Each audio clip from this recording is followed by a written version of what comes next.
ठाकुर जी धीरे धीरे अब 3 महीना के है गए। जैसे 3 महीना के भये तो महाराज ठाकुर जी ने पहली बार करवट बदली, और जैसे ही करवट बदली तो करवट उत्सव मनाया गया। पूरे ब्रजमंडल में नगाड़े बजने लगे। ब्रजवासी बोले, अरे भैया कहाँ भयो? बोले, आज नंद जी के लाला ने करवट बदली है। बोले, ओ हो, जय हो, बधाई हो। ऐसे लाला करवट रोज ही बदलो करे। करवट उत्सव मनाया गया। सब ब्रजवासी नंद भवन जा रहे हैं बधाइयां ले ले करके। यशोदा मैया ने विचार कियो, लाला को सोवे को समय है गयो। सब ब्रजवासी आया करके, कोई लाला को हाथ पकड़े, कोई गाल पकड़े। सो यशोदा मैया ने ठाकुर जी को एक बैलगाड़ी के नीचे कपड़ा बांध के वहां में सुवाए दियो। मैया जैसी दूर गई तो सक्टासुर नाम का दैत्य आया। सक्टासुर नाम का दैत्य जैसे ही आया तो भगवान ने देखा एकांत है, कोई है तो है नहीं। तुरंत ठाकुर जी ने अपना बाम चरण उठाया, लंबा किया और सकट में जैसे ही मारा, जो सकट कहते हैं बैलगाड़ी को, सकट पलट गई और सक्टासुर का वध हो गया। जोर की आवाज हुई तो सब ब्रजवासी दौड़े, देखा कि बैलगाड़ी उल्टी पड़ी है, सारे उस पे मटके फूटे पड़े हैं और मटकों से निकले घी दूध दही के बीच में नन्हे से मदन गोपाल बैठे बैठे करवट ले रहे हैं। यशोदा मैया ने आकर के गोद में उठाया, बोले, इतनी बड़ी बैलगाड़ी कैसे गिर गई? इतने में एक छोटा सा लाला, एक छोटा सा बालक आया और आके बोलो, मैया मैं बताऊं कैसे गिरी? बोले, हाँ बता। बोले, मैया ये तेरो नेक सो लाला है ना, जाने अपनो पाम ऐसे उठायो और लंबो कियो, इतनो लंबो कियो, इतनो लंबो कियो, ऐसे करके, यानी जैसे ही बैलगाड़ी में मारी सोई बैलगाड़ी पलट गई। मैया मैंने अपनी आंखन से देखो। यशोदा मैया बोली, यहां पे आइयो। जैसी पास गयो, मैया ने एक दियो वा के गाल पे। झूठ बोले, तेरी मैया की उम्र क्यों मुंह मजाक करे हैं? नेक्स्ट सो कोमल सो मेरो लाला, अपनो पाम लंबो करके बैलगाड़ी उड़ा देगो। बालक बोलो, मैया मारे मत, तेरी सौगंध खा के कह रहा हूं, तेरे लाला नहीं बैलगाड़ी पलटी है। मैया बोली, फिरते आ मेरे पास। झूठ बोले, मेरी सौगंध और खावे। सुखदेव जी कथा कहते कहते जोर से हंसने लगे, नेत्रों से प्रेमाश्रु गिरने लगे। बोले, परीक्षित, अप्रेमयम बलम तस्य बालकस्य न ते विदु।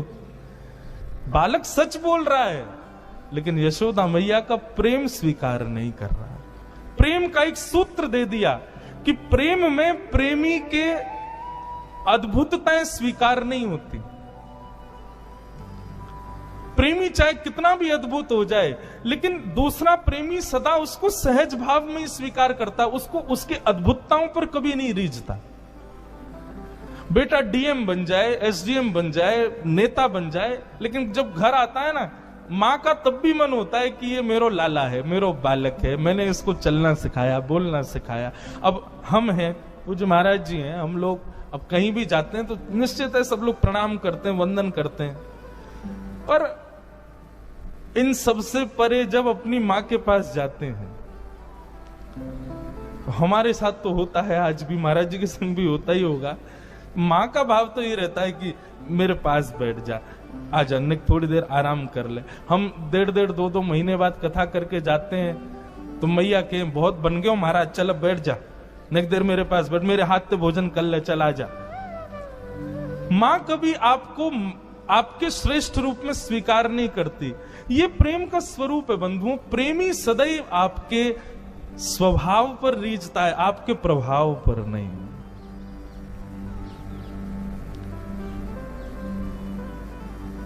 कई लोग पूछते हैं कि ब्रजवासियों से इतना प्रेम क्यों करते हैं ठाकुर जी? तो मन में यही भाव आता है कि क्योंकि ब्रजवासियों ने ठाकुर जी के प्रभाव को कभी स्वीकार ही नहीं किया। आज प्रसंग आएगा कथा में, ठाकुर जी ने 7 कोस लंबे चौड़े गिरिराज जी अपने बाम हस्त की कन्नी उंगली के नख पे धारण कर लिए। सब ब्रजवासी ने जाके अपनी अपनी छड़ी लगा दी। ठाकुर जी बोले, जे कहा कर रहे हो भैया? बोले, लाला हम छड़ी लगा रहे हैं, तू अपनी उंगली नीचे कर ले, गिरिराज जी को हम साध लेंगे। ठाकुर जी बोले, अच्छा 21 किलोमीटर लंबे चौड़े ऊंचे गिरिराज जी तुम्हारी छड़ी पर रुकेंगे? ब्रजवासी बोले, तो लाला तेरी नेक्सी सी उंगली पर टिक जाएंगे? बोले, मेरी उंगली पर ही टिक रहे हैं ये, तुम्हारी छड़ी पर ना टिक रहे। ब्रजवासी बोले चल चल बात मत बनावे लाला, तू उंगली नीचे कर ले, हमने छड़ी लगा दी, गिरिराज जी टिक गए। ठाकुर जी बोले अब तो विश्वास कर लो। बोले हमें विश्वास ना है लाला, ये तो हमारी छड़ी पे टिक रहे हैं। ठाकुर जी बोले तो हम अपनी उंगली हटा रहे हैं। बोले हटा ले। जैसे ही ठाकुर जी ने नेक उंगली नीचे करी, सोई महाराज विशाल गिरिराज जी महाराज नीचे आने लगे, सबकी छड़ियां टूटने लगी। अरे लाला संभाल संभाल संभाल। सोई ठाकुर जी पुनः से खड़े हो गए। अब तो दूर दूर तक कोई सपोर्ट ही नहीं है, अकेले ठाकुर जी खड़े हैं। ब्रजवासी बोले लाला इस सांची में तेरी उंगली पर टिक रहे हैं। ठाकुर जी बोले हम बे ऐसे कैसे? ठाकुर जी बोले हम क्योंकि जय जय हैं, हम भगवान है या हमारे। ब्रजवासी बोले दोबारा बोलियो लाला कौन है? बोले जय जय भगवान। अच्छा जय जय, आपने ऐसा कौन सा काम किया जो आप जय जय हो? हमने पूतना मारी, अगासुर मारो, बकासुर मारो, धेनुकासुर मारो, आज गिरिराज जी उठा लिए, हम जय जय, तुम मानो ही ना हो कभी। ब्रजवासी बोले लाला सांची पूछे ना तो हमारे ब्रजमंडल को इतना प्रताप है कि यहाँ बिना भजन करवे वारो आवेगो तो अपने आप ही मर जाएगो। ये सब राक्षस बिना भजन वारे जैसे ब्रज में आए अपना आप ही मर गए। वो मरे मरायन में तेने हाथ लगा दी और यूं करो मैं जय जाऊं। ये पूतना अपने अपने भजन की सूक्ष्मता के कारण मरी, तेने नहीं मारी। ये तो हमारे ब्रज को प्रताप है। ठाकुर जी बोले धन्य है, इन ब्रजवासियों को प्रणाम है, इनके सामने मैं कितना भी प्रभाव दिखा दूं ये तब भी मुझको लाला ही समझेंगे। ठाकुर जी केवल इसी बात से रीझे हैं ब्रजवासियों से।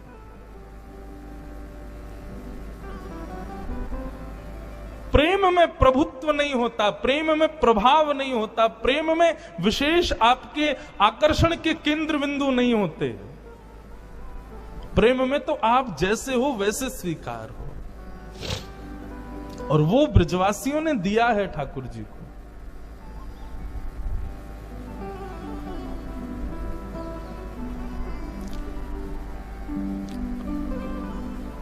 ठाकुर जी यशोदा मैया के अंग से लिपट करके भीतर चले गए। अब ठाकुर जी धीरे धीरे नकौर बड़े भय, 1 वर्ष के हो गए। 1 वर्ष के लाल जी भय, लेकिन अभी तक ठाकुर जी को नामकरण संस्कार नए भयो।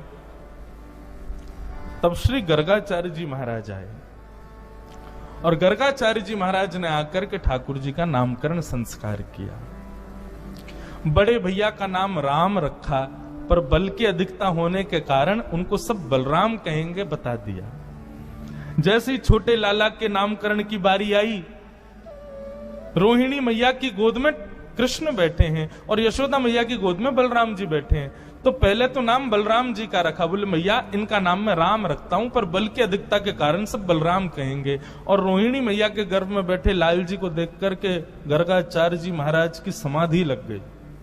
क्यों? आंखों के भाव, मस्तिष्क की रेखा पढ़ के गर्गाचार्य जी तो समझ गए तो पर ब्रह्म परिपूर्ण नारायण ही बैठे हैं। गर्गाचार्य जी महाराज कहने ही वाले तो बोले मैया ये साक्षात, ठाकुर जी गोद में बैठे बैठे इशारा करने लगे, बोले नहीं कुछ नहीं बताना मैया को।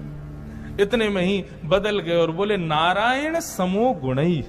मैया आपकी जो गोद में बालक बैठो है ना, ये साक्षात नारायण है। ऐसा नहीं कहा, बोले ये साक्षात नारायण के समान गुण वाला एक बालक है। यदि अपने जीवन में कभी कोई श्रेष्ठ काम करे ना तो आप आश्चर्य मत करना, इसमें नारायण जैसे गुण हैं। ठाकुर जी मुस्कुराने लगे, बोले हाँ ये ठीक है। क्यों क्यों चाह रहे हैं ठाकुर? देखो मानव के स्वभाव में देखना और ठाकुर जी के स्वभाव कितना अंतर। मानव कैसा है, कहीं भी जाता है तो ये चाहता है कि सबको पता चले मैंने क्या किया, मैं कौन, मैं कैसा, मैं कहां से। लेकिन ठाकुर जी छुपा रहे हैं। ठाकुर जी गर्गाचार्य जी को मना कर रहे हैं, बोलना नहीं कि मैं भगवान हूं। क्यों? क्योंकि जैसे ही मेरा प्रभुत्व पता चलेगा तो प्रेम कम हो जाएगा। सोचो, विचार करो आप सब लोग, हम जिस भाव में प्रेम स्थापित करते हैं हम प्रभाव पर ही रीच के करते हैं। ठाकुर जी नहीं है ऐसे। आहा, भगवान का नामकरण जैसे ही हुआ तब गर्गाचार्य जी महाराज बोले मैया आसन वर्णास्त्रयो ह्यास्य गुह्यतानुयुगं तनु शुक्ले रक्तस्तथा पीत इदानीं कृष्णतां गत। मैया आपकी गोद में जो ये बालक बैठा है, कभी रक्त वर्ण का हुआ, कभी श्वेत वर्ण का हुआ, कभी पीत वर्ण का हुआ, इस बार ये कृष्ण वर्ण का है, इसलिए मैं इसका नाम कृष्ण रखता हूं। इदानीम कृष्णताम गतः। बंधुओं, मेरा ऐसा एनालाइज है कि कृष्ण शब्द का उच्चारण अधिकतर लोग अशुद्ध करते हैं। लोग या तो किशन बोलते हैं या कृष्ण बोलते हैं, मतलब जो भी बोलते हैं। थोड़ा मैंने जब सुनता हूं लोगों के, हमारा स्वभाव, हम सबसे जय श्री कृष्ण ही बोलते हैं। अब जब परिवर्तन में जय श्री कृष्ण मिलता है तो पता चल जाती है कृष्ण शब्द शुद्ध नहीं बोला है। कृष्ण, छोटे बालक, अत्यंत वृद्ध या फिर अत्यंत दुर्गुण विकार युक्त व्यक्ति, 3 प्रकार के लोग कृष्ण शब्द का शुद्ध उच्चारण नहीं कर पाते। कोई अपराध नहीं है अगर आप कृष्ण गलत भी बोलोगे, भाव में तो श्री कृष्ण ही है ना, शुद्ध ही माना जाएगा, परंतु फिर भी उच्चारण भी शुद्ध होना चाहिए। कृष्ण ठाकुर जी का नाम रखा गया। अनेक नाम होंगे मैया आपके लाला के, जैसे गुण जैसे कर्म उतने नाम होंगे, पर फिर भी एक नाम मैं इसका रखता हूं, वो है श्री कृष्ण। ठाकुर जी का नाम कृष्ण रखा। कृष्ण शब्द का अर्थ क्या है बंधुओं? केवल शब्दार्थ पूछो तो सांवले को कृष्ण कहते हैं, या फिर कृष्ण रंग भी उसका वर्णन नहीं किया जा सकता। सृष्टि के जितने रंग हैं सबको एक कर दिया जाए तो कृष्ण रंग होगा। पर कृष्ण शब्द का यदि संधि विच्छेद करो और तब अर्थ लगाओगे तो कृषि, यानी कि पृथ्वी पर राज करने वाला कृषि, और न यानी कि निवृत्त हो जाता है। मतलब पृथ्वी पर रहने वाला जिस नाम को गाने से इस पृथ्वी से निवृत्त हो जाता है, वो है श्री कृष्ण। बोलो बाल कृष्ण लाल की। भगवान का नाम कृष्ण रखा गया। अब तो ठाकुर जी को नामकरण है गए और नेक नेक और बड़े है गए, और जैसी बड़े भय महाराज, अब तो ऐसो उधम मचा में, ऐसो उधम मचा में, इतनो उधम मचा में, सबरी गोकुल की नाक में दम कर रखो महाराज। जो लोग अपने बालकों की बड़ी कंप्लेन करते हैं कि महाराज जी हमारे बच्चे बड़े शैतान, सुनो एक बार ने ठाकुर जी की ओर तो देखो, कितने उद्यमी। सुखदेव जी महाराज केवल एक पंक्ति में कह देते हैं, श्रृंग्यग्निड्यम शशि जलद्विजकंटकेभ्य। ठाकुर जी के ऊधमों का वर्णन, कैसे कैसे ऊधम मचाते हैं।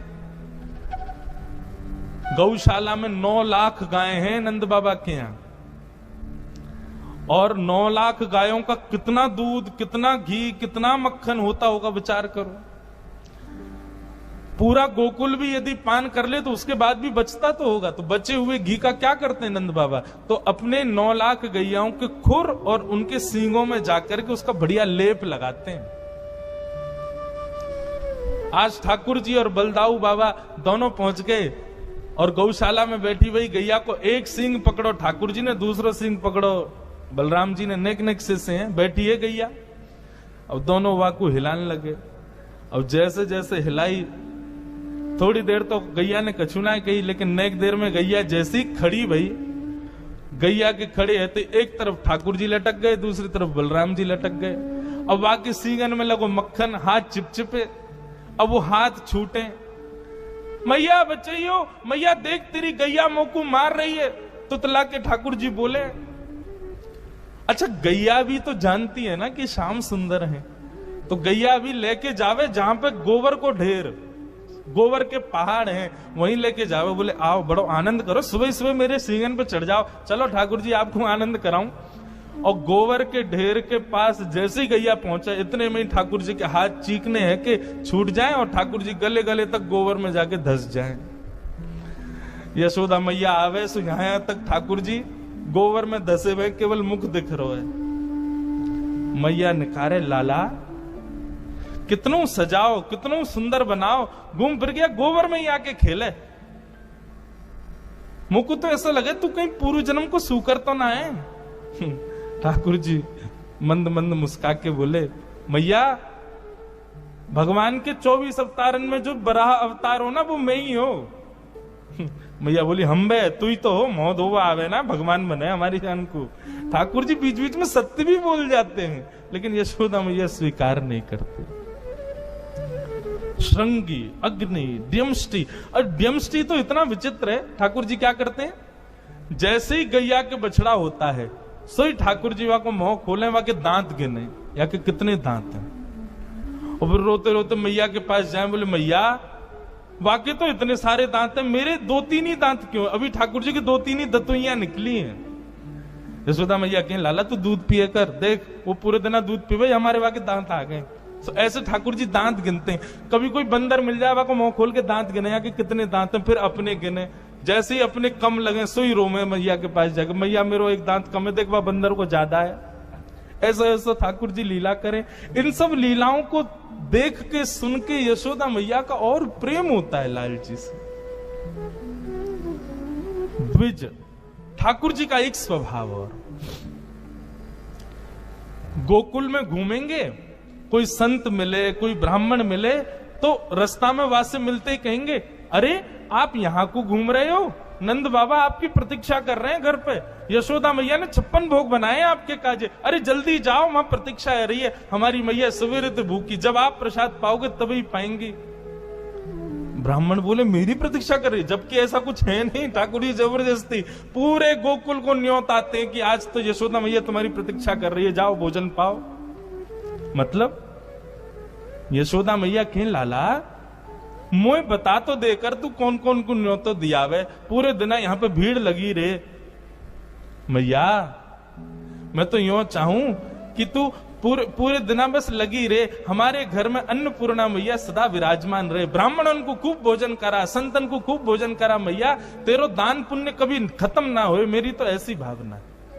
द्विजों से आनंद करते हैं। एक बार ठाकुर जी अपने समस्त ग्वाल बालों के संग पूजा खेल रहे थे। चारों तरफ ग्वाल बाल बैठे हैं, बीच में एक अग्नि कुंड बना करके, और ठाकुर जी आचार्य बन के बैठ गए, और सबरे ग्वाल बालन से बोले, जैसे ही मैं कहूं स्वाहा तो सब सामग्री डालियो, और सामग्री क्या, सूखे पत्तों का चूरा। अब ठाकुर जी बोले स्वाहा डालो, ए मधुमंगल तू पीछे छूट जाए, समय पर डाले कर। श्रीदामा बोले लाला या यज्ञ ते होगो का? बोले या यज्ञ करवे ते हमारी सुंदर सुंदर बहू आमेंगी, हमारो ब्याह है जाएगो। ठाकुर जी कितने बड़े हैं, अभी 3.5 वर्ष के हैं बस। अब तो महाराज सवरे समय समय पे वह यज्ञ को करें। एक दिना मधुमंगल ने आकर के कही, लाला मैंने तो सुनी है यज्ञ तब तक पूर्ण ना होवे जब तक ब्राह्मणन को भोजन नहीं कराओ। ठाकुर जी बोले तो ठीक है, आज ब्राह्मणन को भोजन करा देंगे। यज्ञ के बाद ठाकुर जी गए और सारे गोकुल के ब्राह्मणों को न्योता दिया है। बोले आज यशोदा मैया ने यज्ञ कियो है, आप सब ब्राह्मणों को भोजन करवे के काजे घर बुलायो है। अच्छा ठाकुर जी को पता तो था कि रसोई चलती रहे नंद भवन में, लेकिन इतने ब्राह्मणन की व्यवस्था थोड़ी थी। सब ब्राह्मणों ने जैसे सुना नंद भवन में भोजन, तो महाराज सैकड़ों हजारों ब्राह्मण आज तैयार होके पहुंच गए नंद भवन। यशोदा मैया ने जैसे देखे इतने सारे ब्राह्मण, मैया बोली सबन को प्रणाम, आप सब कैसे आए? मैया तुम्हारो लाला आयो निमंत्रण देवे कि आज घर में यज्ञ भयो, आप सबन को भोजन पानो है, हम सब तो प्रसाद पावे आए। मैया सर पे हाथ धर के बैठ गई। बोले कहां जाऊं या लाला ते, आज सबन को न्योता दिया है। बोले हम बे, अच्छा मैं व्यवस्था तो करूंगी, लेकिन पहले तुम्हारे यजमान को तो ढूंढूं है कहां है। मैया गई सो ठाकुर जी पीछे खेल रहे ग्वाल बालन के संग। मैया ने आवाज लगाई, कन्हैया इतकुआ। ठाकुर जी ने जैसी यशोदा मैया देखी और संग में सबरे ब्राह्मण देखे, ठाकुर जी बोले मधुमंगल जी तो सांची को आ गए सबरे, मतलब सच में आ गए। मधुमंगल बोलो तो निमंत्रण इतनो ठोस दियो तो आएंगे तो सही। बोले अब तो मैया मारेगी, लेकिन मैं अकेलो ना पिटूंगा, तू चल मेरे संग, तू भी पिटेगो, ते नहीं तो ये सलाह दी कि ब्राह्मण को भोजन करानो है। ठाकुर जी पहुंचे, यशोदा मैया ने कही, अरे लाला ये सब ब्राह्मण आ गए हैं, सबन ने यो कही, तेने इनको जाके न्योतो दियो, यो कही कि हमारे घर पे यज्ञ भयो, भोजन करवे आइयो। मोते बिना पूछे तेने इन सबन को न्योतो कैसे दियो? अरे एक आ जाए, दो आ जाए, ठीक है, इतनी व्यवस्था तो है, अबे हजारों ब्राह्मणन को मैं कैसे भोजन कराऊं? ठाकुर जी बोले, मैया तेरी सौगंध खा के करो, मुझको तो जो ना पता इनको घर कौन सी गली में मैं ना जानू, इनको ये अपने आप ही आ गए।